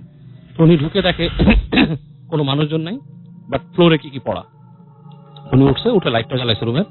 লাইট যখন জ্বালালো যে দেখে যে ওই যে ওনারা বন্ধুরা কাবাব টাবাব খেয়েছিল, যে জিনিসগুলো উচ্ছিষ্ট গুলো, সেগুলো ঠিক ফ্লোরের মধ্যে পড়ে আছে তখনো পর্যন্ত। হ্যাঁ, নাকি পড়ে আছে কি যেভাবে উনি রেখে গেছিল সেইভাবে না। আচ্ছা, জিনিসটাকে ধরেন কোনো মানে কুকুর বিড়াল যদি খায় যেভাবে করে যেরকম হয়, মানে চাবায় টাবায় মানে ফেলে রাখা, জাস্ট লাইক দ্যাট, ওরকম করে রাখা ওগুলো, এবং এক জায়গার মধ্যে পাইল আপ করা এরকম। তো উনি খুবই ভয় পেয়ে যায়, উনি করে কি ওই রুমে আর শোয় না, ওখান থেকে আপনার ওই তোষকারিটা টেনে নিয়ে আসে অন্য রুমে, ড্রয়িং রুমের মতো জায়গাটা, ওখানে মানে ওখানে বিছিয়ে নিয়ে ঘুমায়। তো বললো যে বাবু রাতের বেলা যখন আমি শুয়েছি আমার এত ভয় লাগছে, কারণ আমার মনে আমি পুরো ফিল করতেছি আমি যেখানে শুয়ে আছি তার আশপাশ দিয়ে, উনি যখন কাহিনীটা বলছে রাসেল ভাই আমার নিজেরই গুজবাম্প হচ্ছে, ফিলিংস কেমন হবে। সেটাই তো বলছে যে আমি যখন শুয়ে আছি মনে হচ্ছে যে আমার পায়ের কাছ দিয়ে মাথার কাছ দিয়ে কারা হেঁটে যাচ্ছে, পুরো লাইভ একটা বাসার মতো, মনে হচ্ছে অন্ধকারে মানুষ হেঁটে হেঁটে যাচ্ছে, মানে তাদের মানে মনে হচ্ছে কারো একটা বাসায় উনি একটা ইন্ট্রুডার, উনি শুয়ে আছে। উনি হচ্ছে বাইরের মানুষ, আর এরা রেগুলার এখানে থাকে, নিজেকে অপরিচিত লাগছে এই বাসায়, বাড়ি দিতে পারছেন না। উনি প্রচন্ড ভয় পায়, এবং শেষ রাতে ওনার ভয়ের চোটে উনি ঘুমায় পড়েন। এবং দিনের বেলা যখন উনি ঘুম থেকে ওঠেন, এই প্রথম কাজ যেটা করেন, ওনার যে ফ্রেন্ড তাকে এখানে রাখছিল তার সাথে যোগাযোগ, সে যে এমনি কথাবার্তা বলে, তো বলে কি রে কি হয়েছে, বলে যে আমি তোদের এই বাসায় দিছিস, কারণ আমার কোনো চয়েস নাই, আমার ওই বাসায় থাকতে হবে, বাবা বের করে দিচ্ছে, আমার যাওয়ারও জায়গা নেই, আর ওই চলারও টাকা নেই, তোর খালু বলছে যে আমাকে থাকার জায়গা দিবে, আমি আছি, কিন্তু দোস্ত এই সমস্যা তোমার এই বাসায়।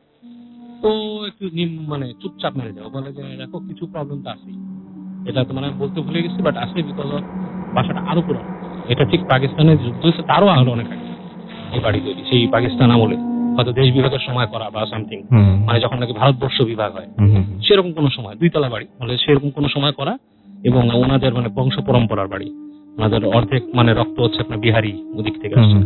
তো বলে যে সুতরাং বাড়িতে তো হবেই, বাসাটা খালি পড়ে রয়েছে প্রায় সেই যুদ্ধের ওই সময়। ও আচ্ছা, অনেকদিন তো খালি, মানে কেউ নাই। তো বলে এর জন্য তুমি এক কাজ করো, তুমি রুম সুইচ করে তোমাকে আমি দেই, তুমি যাও এবং দোয়া টোয়া পড়ে তুমি ঘুমাও। তো উনি মনে করেন যে ব্যাক করে দুপুরের পরেই ব্যাক করে বাসায় এসে, তো উনি বলে যে আমি যখন দুপুরে বাসায় উঠতেছি তখনই আমার কাছে গা ঝা ঝা লাগতেছে, ঢুকতে মনে হয় যে কে তাকায় আছে, কে হাসতেছে, আসলে মানে ব্যাপারটা এরকম। এবং নিচতলা কেউ থাকে না, নিচতলারও ফাঁকা। আসলে চারপাশে কেউ থাকলে আসলে মানে টের পাওয়া যায় কিন্তু আমার চারপাশে কেউ আছে বা সেটাই। কিছু একটা। তো উনি যেটা করলো, উনি কর্নারের দিকে একটা রুম ছিল যেটা নাকি রাস্তায় ফেস করা, রাস্তার দিকে ফেস করা, উনি ওই রুমটার মধ্যে ঢুকলো, ঢুকে উনি এটাকে পরিষ্কার টরিষ্কার করলো, দোয়া টোয়া পড়লো, পরে ওই রুমে উনি থাকবে, বিছানা টিছনা করলো। তো করে রাত্রেবেলা উনি রুমের লাইট কিনে লাগাইছে, আরেক রুম থেকে আরেকটা লাইট এনে লাগাইছে, 2টা লাইট লাগাইলো রুমে, ওই রুমে থাকার জন্য উনি করলো। তো বলছে যে এখানে আমি রাত্রেবেলা অনেক রাত পর্যন্ত জেগে থাকার চেষ্টা করলাম যে আমি মানে ঘুমাবো না সহজে, কিন্তু একা মানুষ তো বলে বেশিক্ষণ আর জাগা যায় না, একসময় ঘুম চলে আসে। বলে এখানে যখন আমি ঘুমাই গেছি, এবার আমি লাইটটা বন্ধ করে ঘুমাইছি, এবার লাইট কতক্ষণ জ্বালা রাখবো। মানে হঠাৎ করে আমার মনে হলো ঠিক আমার মাথার কাছে যে জানালা, সেখানে 2জন মানুষ ফিস করে কথা বলতেছে। আচ্ছা। বলে আমি তাকালাম মাথা উঁচা করে, আমি স্পষ্ট দেখলাম যে 2টা মানুষ জানলার সামনে দাঁড়ানো, এবং তাদের অবয়ব বোঝা যাচ্ছে, মানে পুরো মানুষ না, মানে পুরো স্পষ্ট মানুষ না, মানুষের বোঝা যাচ্ছে 2টা মানুষ দাঁড়ানো এই জায়গায়। তারা ফিস করে কথা বলছে, হুইসপারিং শোনা যাচ্ছে তাদের, ওকে, মুখের হুইসপারিংটা। তো উনি উঠে দাঁড়ায়, ওই দূরে যায়, একটু সাইডে যেয়ে ওই দরজার ফাঁক দিয়ে দেখতে থাকে যে কি। তো ওখানে ওই ছায়ার মতোই দেখে। এক পর্যায়ে সে সাহস করে চিন্তা করে আমাদের থাকতেই হবে এখানে, সে দরজা খুলে ফেলে, যে এমনও তো হইতে পারে কোনো চোর উঠছে এখানে, বাসাটা খালি, যেই বারান্দায় যায় দেখে কেউ নেই এখানে, পুরা মানে বারান্দাটা খালি। এবং উনি অনেক ফুলের ঘ্রাণ পায়, যদি ওই বাসায় ফুলের কিছু টব আছে বাট কোনোটাতেই ফুল নেই, কিন্তু মানে উনি ঘ্রাণ পাচ্ছে ফুলের। এবং সে ওখানে আপনার ভয়ের ভিতরে চলে আসে, এসে এবং প্রত্যেকবার বাথরুমে গেলে উনি ওই যে মূলত বাথরুমে গিয়ে ফলো করে আসছে, পানি পড়ার শব্দ পেত, যে ভেতরে পানি খরচ করতেছে মানুষ, মানে ঢালতেছে, করতেছে, এরকম পানির শব্দ পেত, এবং মানে টিপটাপ এরকম শব্দ পেত মানুষের। তো ওই বাড়িতে নাকি নিচতলায় একটা মানে আপনার বাথরুম ছিল, সেটাতে উনি বলে নাই, মানে ওনার সাথে একটা মানে ওনাদের ফ্রেন্ড আসছিল, মেয়ে ফ্রেন্ড, ওনারা পরে আবার ওখানে ওই বাড়িতে একটা মানে ব্যাচে পড়ার একটা করে, ওনাদের পরীক্ষার জন্য কয়েকজন ফ্রেন্ড মিলে পড়াশোনা করতে, গ্রুপ স্টাডি করতে। একটা ফ্রেন্ড একবার ওই নিচে ওই বাথরুমটা গেছে, কারণ সে উপরে বাথরুমটা নোংরা দেখে যায়নি, সে চিৎকার করে উঠছে। তো বলছে যে মানে কি ব্যাপার। তো সে বলে দেখছে যে বাথরুমে যখন নাকি সে ঢুকছে, বাথরুমে ঢুকে সে বাথরুম ইউজ করে মানে এরকম উঠে দাঁড়াইছে যখন, তো বাথরুমে যে পিছিয়ে ভেন্টিলেটরটা, সেখানে সে দেখছে কিমভূতকি মাখার একটা মুখ, মনে হচ্ছে রক্ত মাখা, কেউ মেরে টেরে মনে করেন যে নাকটা কে রক্ত পড়তেছে, এরকম একটা মুখ দেখছে জাস্ট ফর এ সেকেন্ড। সে চিৎকার করে পেছনে। তো এরপরে উনি ওই বাসায় অনেকদিনই থাকে। উনি বলছে যে আমার থাকতে হয়, কারণ মানুষের জীবিকার কাছে মানে ভৌতিক বিষয়গুলো আসলে তখন গৌণ হয়ে যায়। তো বলছে যে আমার থাকতে হয়, এবং অনেক মানে এই ধরনের ব্যাপার স্যাপার সেই বাসায় ঘরে। বলে যে এরপরে মানে ওনারা যখন চলে যায়, এবং কালের বিবর্তনে ওই বাসাটা ওই যে মালিক ছিল সে এটাকে গোডাউন হিসেবে ইউজ করে, পরে সে গার্মেন্টস এর ব্যবসা করতে, কাপড় চোপড় রাখতো। তো বলতেছে যে এখন জানি না, উনি আর যায়নি। তো আমাকে যে বর্ণনা দিছিল আমার সেটা আমি রিকল করতে পারি, বাসাটা কোন জায়গায় হতে পারে। আচ্ছা, সেটুকু জন্য বললাম যে আমি ওই জায়গা দিয়ে 2-4 বছর আগে গেছি, তখনও কিন্তু পুরান বাড়ি ছিল অনেকগুলো ওখানে। হ্যাঁ, ওকে, থ্যাংক ইউ সো মাচ বাবু ভাই আপনার ঘটনার জন্য। এবং আমরা একটা ছোট্ট বিরতিতে আমাদের এখন যেতে হচ্ছে, এবং বিরতির পরে আমরা আবারও ফিরে আসবো। সেই পর্যন্ত আশা করছি আপনারা আমাদের সাথেই থাকবেন। স্টে টিউনড টু রেডিও ফুর্তি এন্ড ডোন্ট স্টপ দ্য ফুর্তি। ফুর্তি কোথায় গেলে? একটু দাঁড়াও।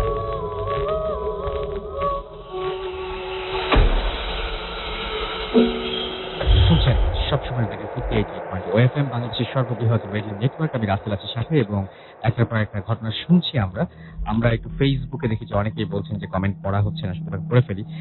লিখেছেন আই লাভ অ্যান্ড লাইক ওএফএম, সবুজ বাংলার রাজীব।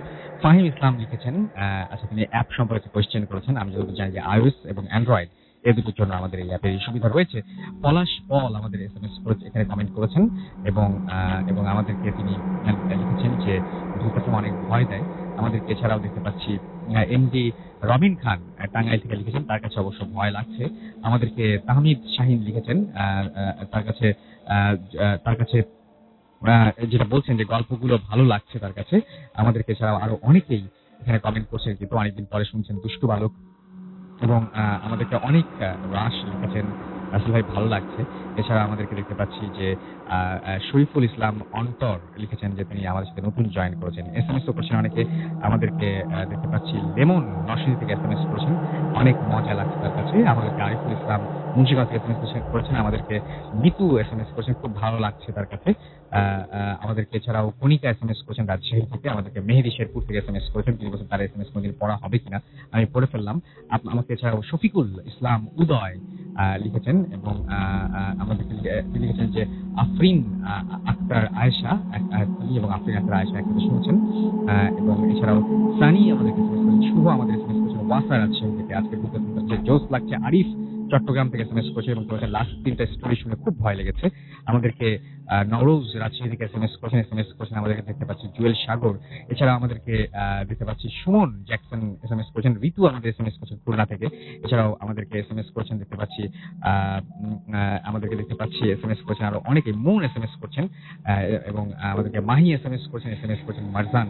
আপনারা এসএমএস করুন এবং কমেন্ট করুন, জানিয়ে দিন কোন ঘটনাগুলো আপনাদের ভালো লেগেছে, কোন ঘটনাগুলো আপনাদের ভালো লাগেনি, কোন ধরনের ঘটনা আপনারা বেশি শুনতে চান। অবশ্যই আমাদের জানাবেন এবং সারা সপ্তাহ জুড়েই আমরা আপনাদের এই কমেন্টগুলো, বিশেষ করে ফেসবুকের কমেন্টগুলো, এসএমএস এগুলো দেখি। সুতরাং আমরা চাই যে আপনারা অবশ্যই আমাদেরকে জানাবেন আপনাদের মতামত। মোস্তাক বেবি রোড থেকে এসএমএস করেছেন, তিনি তার ছোট্ট বেবি মাহিশা এবং তার ওয়াইফ, তারা 3জনই আমাদের সাথে রয়েছেন। থ্যাঙ্কস আমাদের সাথে থাকার জন্য। আমরা চলে যাব এখন ফারনানের কাছে, তার কাছে একটা ঘটনা রয়েছে, সেই ঘটনাটা শুনবো। হ্যালো লিসেনার্স, আমি ফারনান পুরান ঢাকা থেকে এসেছি। তো প্রথমে এবং মাসুম থেকে জানাচ্ছি নতুন বছরের অনেক শুভেচ্ছা, এবং সেই সাথে রেডিও ফর টিচার লিসেনার্স আছেন তাদের সবাইকে জানাচ্ছি অনেক শুভেচ্ছা নতুন বছরের। আর আমি আজকে যে প্রথমে ঘটনাটা শেয়ার করব সেটি মূলত আমাদের পুরান ঢাকার একটা ঘটনা, এবং এটা মূলত একটা বাড়ির সাথে মানে রিলেটেড, এবং এটা হচ্ছে আমাদের এক কাজিনের বাসা, এবং এই বাড়িটা হচ্ছে প্রায় অনেক পুরনো, 70 থেকে 80 বছর আগের পুরনো একটা বাসার ঘটনা এটা। এবং বর্তমানে তারা বেশ কিছু মানে প্যারানর্মাল বিষয় তারা ফেস করছে, এবং যেটা হতো যে আগেও বেশ কিছু প্যারানর্মাল ঘটনা ঘটেছে এই বাসার সাথে। এবং এই বাসার যে লোকেশনটা সেটা আমি একটু বলি। এই বাসাটা হচ্ছে আমাদের পুরনো ঢাকার সূত্রাপুর নামক যে এলাকা রয়েছে, সেখানে লোহারপুর নামে একটা জায়গা আছে সেখানে, এবং এখানে একটা বড় খাল আছে, এবং এই খালটা মানে একদম সংযোগস্থল হচ্ছে বুড়িগঙ্গা নদীতে, মানে বুড়িগঙ্গা নদীর সাথে কানেক্টেড। এবং এই এক্স্যাক্টলি যে বাসাটার কথা আমি বলবো সেটা হচ্ছে সেই খালপাড়ি বাসাটা রয়েছে, এবং এই বাসাটা মানে যে খালপাড়ের যে জায়গাটাতে অবস্থিত সেই জায়গাটাতে মানে কিছু ঝোপঝাড় এবং জংলার মতো বেশ কিছু জায়গা রয়েছে এখনো। এবং যখন আগে যে ঘটনাগুলো ঘটতো তখন ম্যাক্সিমামই দেখা যেত যে এই স্পেসিফিক লোকেশনটাতেই ঘটতো, এবং তখন যে দেখা যেত যে মানে এত জনবসতি ঘন ছিল না, দেখা যেত যে এই জায়গাটায় আরো বেশি মানে বন জঙ্গল ছিল, গাছপালা ছিল। তো তখন আরো বেশি প্যারানর্মাল বিষয়গুলো এই বাসার লোকজন ফেস করতো। এবং এই বাসার যে একটু বর্ণনা দিব আমি, বাসার যে নদীর একটা সাইডে যে বাসাটা মানে আছে সেটার এবারে একটা বারান্দা রয়েছে যেটা একদম নদীর পাশে, মানে বারান্দায় গেলে নদী দেখা যায়, অনেক বড় একটা বারান্দা, এবং এই ঠিক বাম পাশে হচ্ছে সেই খালপাড়। তো প্রথমে একটু শুরু করে আমি পুরান একটা ঘটনা দিই। পুরান ঘটনা হচ্ছে এরকম যে এই বাসায় তো অনেক লোকজন থাকতো এক সময়, এবং যেটা হতো যে অনেক সার্ভে নিয়ে বাসায় কাজ করতো তারা, যেটা হতো যে প্রত্যেকদিন রাত্রে এই যে বারান্দার কথাটা আমি বললাম যেটা একদম নদীর পাশে, নদী দেখা যায়, তো এখানে রাত্রে এসে তারা ঘুমাতো।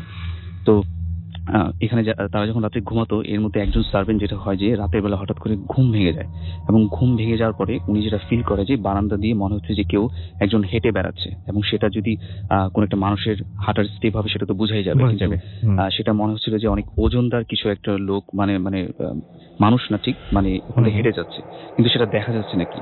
কিন্তু সে ভয়ে ভয়ে যেটা করলো যে এক সময় সেটা দেখার চেষ্টা করলো যে আসলে কি, মানে এখান থেকে কি হাঁটতেছে আসলে, তো রাত্রে এখান থেকে হাঁটার শব্দ কোত্থেকে আসতেছে। সে হঠাৎ করে দেখলো যে যে সাইডটা খালপাড়ের যে জায়গাটা, ওখানে যে বারান্দার যে সাইডটা, সেখান থেকে সে দেখলো যে অনেক লম্বা মানে কালো কিছু একটা পরা, কালো আলখাল্লা পরা এরকম কিছু একটা অনেক লম্বা একটা লোক সেখান থেকে হেঁটে আসতেছে।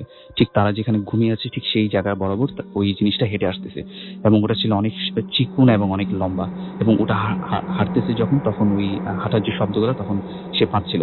এবং একটা সময় সে যেটা করে যে ভয়ে একটা সময় সে চোখ বন্ধ করে ফেলে, এবং কিছুক্ষণ পরে যেটা হয় যে সে যেটা ফিল করে যে তার হাতের উপর দিয়ে কোনো কিছু মানে তাকে মানে চাপ দিয়ে চলে গেছে এরকম কিছু একটা, এবং সে যখন মানে চিৎকার দেয় তখন সবাই ঘুম থেকে উঠে যায় এবং সে যেটা বলে যে সবাইকে যে এরকম কিছু একটা সে দেখেছে। এবং ওই দিনই মানে ওই দিন রাত্রে যেটা হয় যে মানে এই ঘটনাটা ঘটার সাথে সাথে মানে তার হাতের যে কনুইটা সেটা ভেঙে যায়।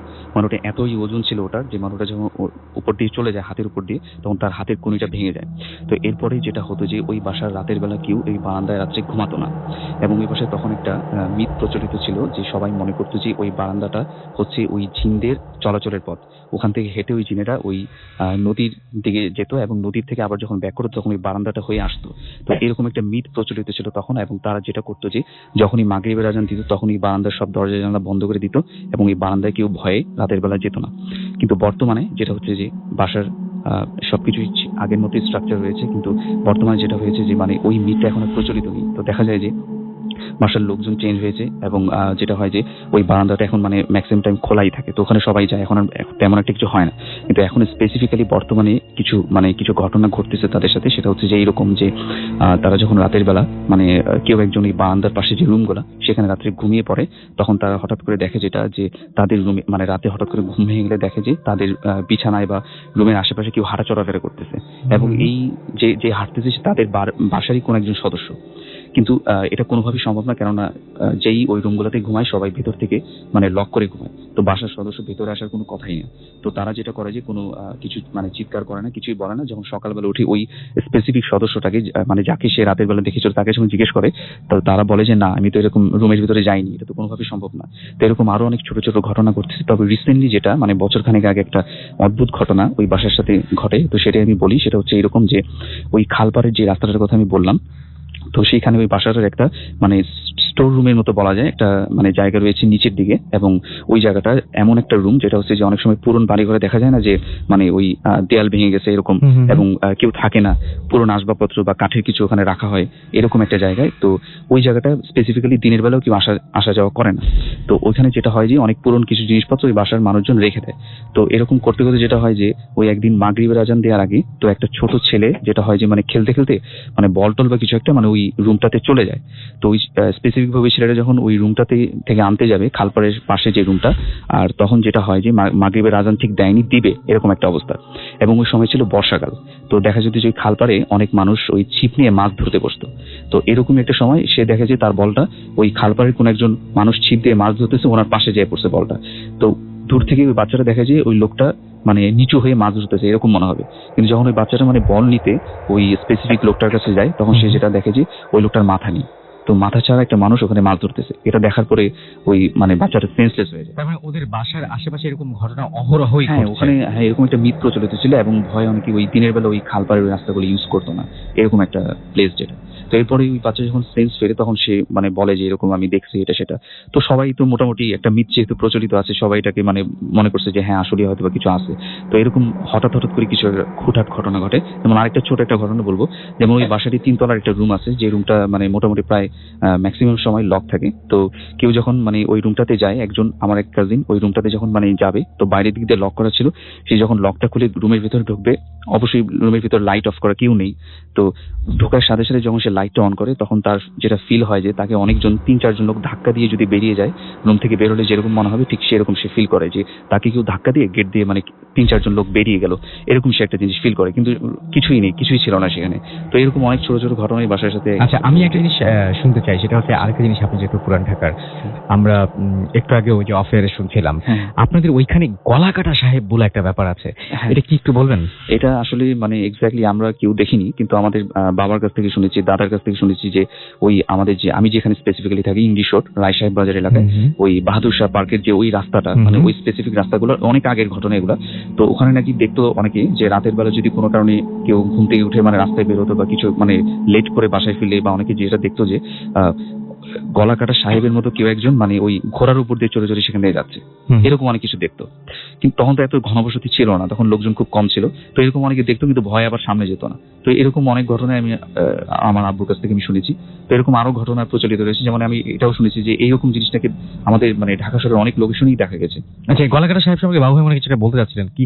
মানে এই ঘটনা কিন্তু খুব বেশি শুনি আমি, বেশ প্রচলিত একটা ঘটনা এবং বেশ প্রচলিত একটা ব্যাপার। রাসূল ভাই, এই ঘটনা সম্বন্ধে অ্যাকচুয়ালি এর আগে আমি বলেছি একবার যে এটা পৃথিবীর বিভিন্ন দেশে এই মিথটা প্রচলিত আছে। আমাদের ঢাকা শহরের কয়েকটা জায়গা, যেমন পুরান ঢাকা অঞ্চলে বেশি, যেমন ধানমন্ডি 15 নম্বর এলাকায় আমার শাশুড়ি নিজে দেখেছিল মানে তার বারান্দা দিয়ে যেরকম মানে একটা ঘোড়ার উপর মানুষ যাচ্ছে, মানে তার গলা নাই। আচ্ছা। হ্যাঁ, এছাড়া ওই যে ফার্নান্টু বললোই যে ইংলিশ রোডের ওখানে মানে দেখা যেত। তো এটা অনেকে বলে যে এই অনেক ব্রিটিশরা ছিল, অত্যাচারী ছিল, তো মানুষ একসময় বিরক্ত হয়ে তাদের অনেককে ডিক্যাপিট করে দিত আর কি। ওকে। এবং পরবর্তীতে নাকি তাদের এরকম মানে অনেককে দেখা যেত যে ঘোড়ার উপরে শহর হয়ে যাচ্ছে, এরকম নাকি দেখতো। ওকে। এটা পুরান ঢাকার কয়েকটা জায়গায় এরকম শোনা যায় আর কি। এই খুবই অদ্ভুত ব্যাপার। আমাদের আরো একটা বিরতি নিতে হচ্ছে এবং বিরতির পরে আমরা আবারও ফিরে আসছি। সেই পর্যন্ত আমাদের সাথে থাকবেন, কোথাও যাবেন না। স্টে টিউনড রেডিও ফুর্তি এন্ড ডোন্ট স্টপ দ্য ফুর্তি। ফুর্তি। কোথায় গেলে?